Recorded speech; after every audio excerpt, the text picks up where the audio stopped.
Strict and appropriate action, as empowered under the Aircraft Rules and Act, will be taken. No airline, however large, will be permitted to cause such hardship to passengers through planning failures, non-compliance, or non-adherence to statutory provisions. Honorable Speaker, sir, safety in civil aviation is completely non-negotiable. Je vais retourner en France. Personne. Je vais retourner en France. Je vais mon billet.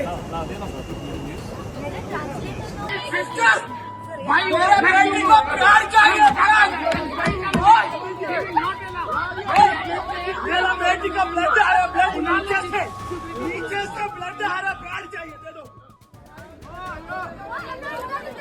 India's largest airline, Indigo, is under pressure. After a week of chaos with hundreds of flight delays and cancellations, the government has stepped in. And now the aviation regulator, the DGCA, has cut the Indigo's winter schedule by 5%. So what does this mean for passengers across India? Here's a look at the picture.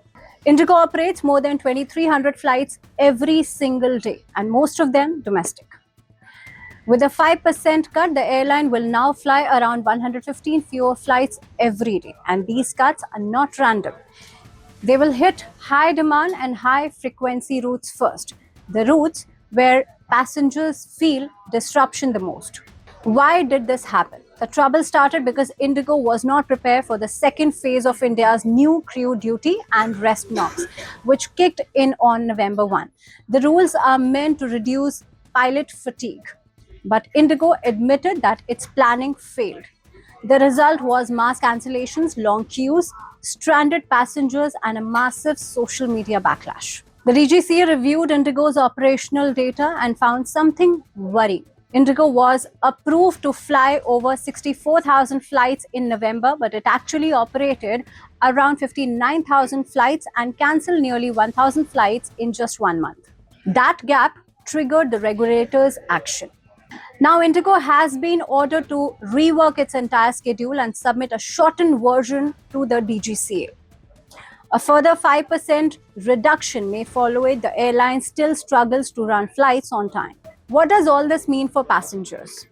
First, travelers should expect fewer Indigo flights on busy routes, especially routes like Delhi-Mumbai, Bangalore-Delhi, and Hyderabad-Mumbai. When supply drops, fares usually rise. So ticket prices could become more expensive on routes where Indigo cuts capacity. Second, because Indigo controls 65% of India's domestic market, any disruption on its network affects the entire ecosystem. If Indigo cancels a flight, it's not always easy to switch to another airline because other carriers may not have space, aircraft, or crew to fill the gap. The government says it will free up Indigo's unused slots so that other airlines can step in. But that depends on whether those airlines actually have aircraft available. Supply chains delays mean new jets are hard to procure. There's also a financial angle. Analysts estimate that Indigo's revenue could fall by 3% this year and profits could take a much bigger hit, almost 17%. A government penalty is also possible on top of potential compensation for passengers. Even today, operations are shaky. More than 400 flights were disrupted on December 9 alone across Delhi, Mumbai, Bangalore, and Hyderabad. For now, India's air travel demand remains high, but Indigo's capacity have fallen at the worst possible time. Passengers should expect crowded flights, higher fares, and fewer backup options for at least the next several weeks until the airline stabilizes.